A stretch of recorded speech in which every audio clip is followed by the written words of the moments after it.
নমস্কার বন্ধুরা, চম্পা ব্লগে সবাইকে স্বাগত জানাই। আশা করি তোমরা সবাই ভালো আছো। আজকে আবারও একটা নতুন ভিডিওর মাধ্যমে তোমাদেরকে দেখাতে যাচ্ছি আন্দামান নিকোবরের একটা আইল্যান্ড, নাম লিটল আন্দামান। আর এই লিটল আন্দামানের প্রাকৃতিক সৌন্দর্যের সঙ্গেই তোমাদেরকে পরিচয় করাবো। ভিডিওটা না টেনে পুরোটাই দেখো, তোমাদেরও খুব ভালো লাগবে। আজকে তোমাদেরকে নিয়ে এলাম আন্দামান নিকোবরের একমাত্র ওয়াটারফল, যেটা লিটল আন্দামানে অবস্থিত। আর এই ওয়াটারফল রয়েছে গভীর জঙ্গলে। এই আইল্যান্ডটা অনেক বড়, আর এই আইল্যান্ডে রয়েছে গভীর জঙ্গল, কিন্তু প্রাকৃতিক যে দৃশ্যগুলো সেগুলো দেখার মতন। আর এখানে ফরেনাররা বেশিরভাগ আসতে পছন্দ করে। যখন ফরেনাররা আন্দামানে আসে তখন দেখেছি এই ধরনের শান্ত পরিবেশটাকেই বেশি পছন্দ করে। তাহলে চলো প্রাকৃতিক সৌন্দর্য দুটো জায়গার সঙ্গে তোমাদেরকে পরিচয় করাবো। আমরা চললাম ওয়াটারফলসের ভিতরে, তাদের সঙ্গে থাকবেন। এখান থেকে প্রায় 2 কিলোমিটার ভিতরে যেতে হবে আমাদের। ওয়াটারফলসের জন্য আমাদের 2 কিলোমিটার ভিতরে যেতে হবে মেইন রোড থেকে। আন্দামান নিকোবরে একটা ফেমাস ওয়াটারফল এইটা।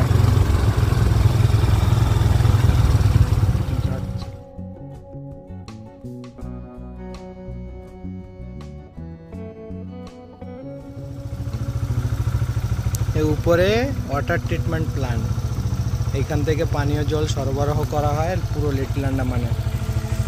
তারপরে এখন আমরা এই আগের দিকে আবার যেতে।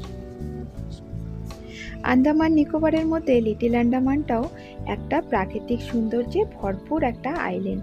আর এখানে অনেক কিছু দেখার আছে, কিন্তু পোর্ট ব্লেয়ার থেকে যেহেতু লিটল আন্দামানের দূরত্বটা অনেক বেশি, তার জন্য টুরিস্টরা সবসময় এখানে পৌঁছাতে পারে না। আমাদের এই লিটল আন্দামানের ওয়াটারফলটা আন্দামান নিকোবরে একটা ফেমাস টুরিস্ট স্পট। আর এই ওয়াটারফলটা আর অন্য আন্দামান নিকোবরে আর অন্য কোথাও নেই, এই লিটল আন্দামানই আছে। আর এই ওয়াটারফলের ভিডিওটা আমি আগে একবার দিয়েছি এই ব্লগে, তো আমি আবার পুনরায়, তখন একটু জল কম ছিল, বৃষ্টি ছিল না তখন, এখন একটু বৃষ্টি হয়েছে, তো এখন একটু জলের মাত্রাটাও বাড়বে। তো এইখান থেকে একটা ছোট্ট কাঠের পুলে করে ভিতরে যেতে হবে।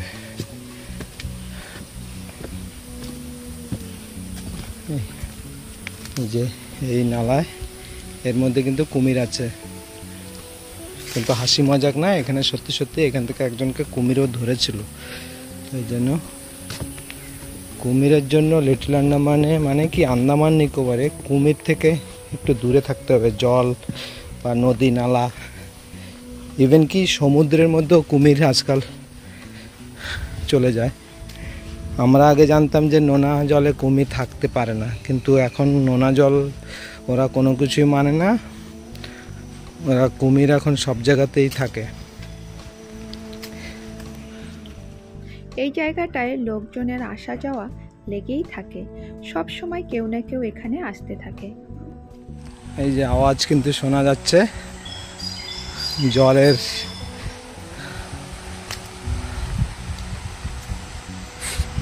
জলটা অনেক বেশি আছে এখন। তো এখন বৃষ্টির সময় অনেক বেশি জল দেখা যায় ওয়াটারফলে। আর লিটল আন্দামানে আরও কিছু কিছু জায়গা আছে ট্যুরিস্টদের জন্য ফেমাস, ঘোরার জায়গা, দেখার জায়গা। তো আমি এইটা প্রথমে নিয়ে যাই, তারপরে দেখি কিছু বিচ, বাটলার বে বিচ আছে, আর চট্টান বলে একটা জায়গা আছে, চট্টান, যার একটা ব্রিজ। এই যে জল, এই জলটা আমাদের লিটল আন্দামানে পুরো পানীয় জল হিসাবে সবাইকে সাপ্লাই দেয়। ইভেন যখন ভীষণ রোদের সময় হয়, গরমের সময় হয়, তখন লিটল আন্দামানের জল আমাদের জন্য সাপ্লাই করা হয়, মানে পোর্ট ব্লেয়ারের জন্য। ওই দেখুন দূর থেকে দেখা যাচ্ছে।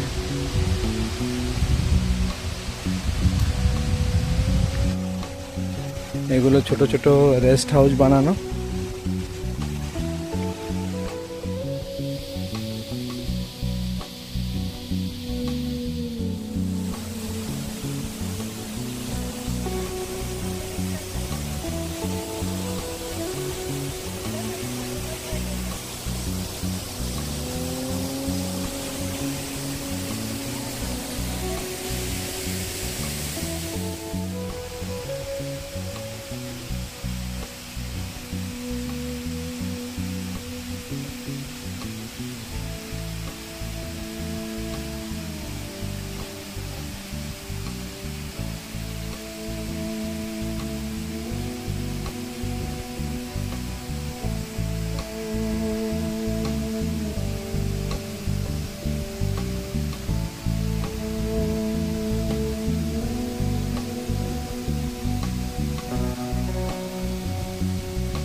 আন্দামান নিকোবরের অন্যান্য আইল্যান্ড থেকে যখন এই আইল্যান্ডে বেড়াতে আসে তাদের প্রথম চয়েস থাকে ওয়াটারফল। আর এই জায়গাটায় আসলে সব থেকে প্রাকৃতিক সৌন্দর্যের সঙ্গে পরিচয় করা যায়। আর এই সমস্ত জায়গার জল কখনো কমে না। গরমকালে যখন পোর্ট ব্লেয়ারে জলের খুব অভাব হয়ে পড়ে তখন শিপে করে এখান থেকে জল নিয়েই পোর্ট ব্লেয়ারে সাপ্লাই করা হয়।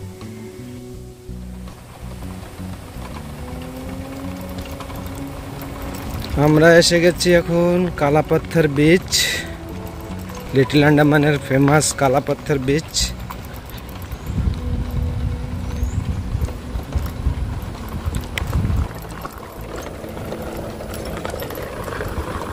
এটা হলো একটা ইকো ট্যুরিজম সাইট।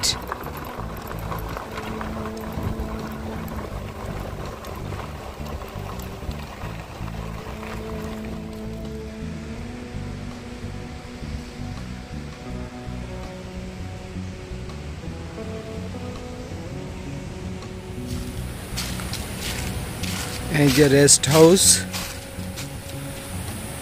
কয়েকটাই আছে রেস্ট হাউস এরকম।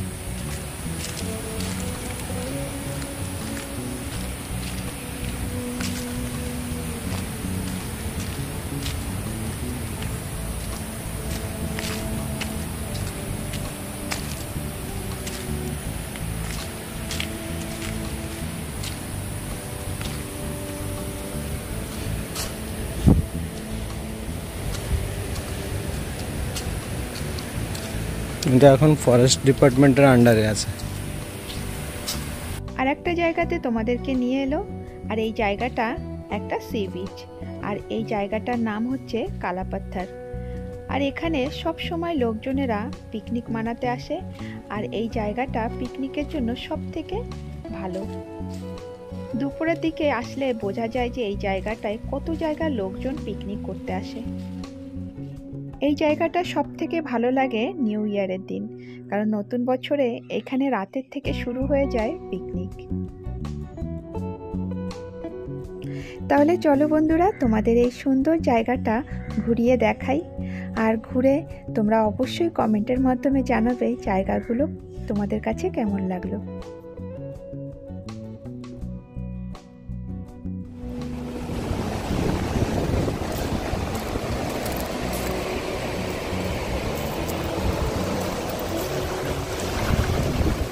এই যে এটা হলো কালাপাথর।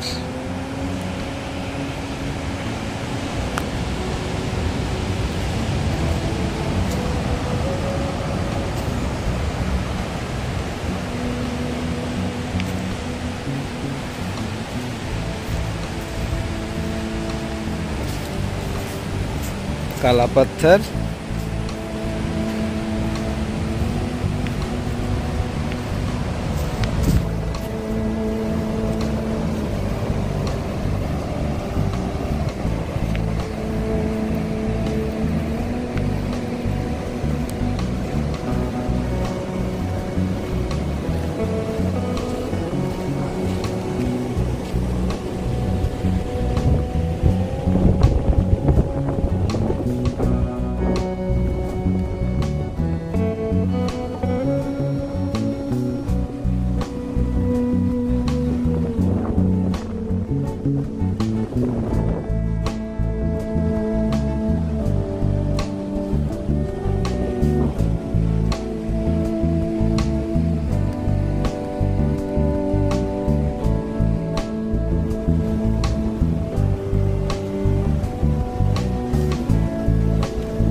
সমুদ্রে যখন ভাটা পড়ে তখন জলের বেগটা খুবই কম থাকে, আর যখন জোয়ার থাকে তখন জল দেখতে খুবই ভালো লাগে। আর এই সমস্ত সিনারিগুলো দেখার জন্যই সবাই ছুটে আসে এই সব জায়গাতে। তোমাদের সকলের মনে একটা প্রশ্ন আসতে পারে যে এই জায়গাটার নাম কালা পাথর কেন? আমরাও সঠিকভাবে জানি না, কিন্তু এখানকার বাসিন্দারাই রেখেছেন। আর এই জায়গার পাথরগুলো যেহেতু কালো, হয়তো এই কারণেই এই জায়গাটার নাম কালা পাথর হয়েছে।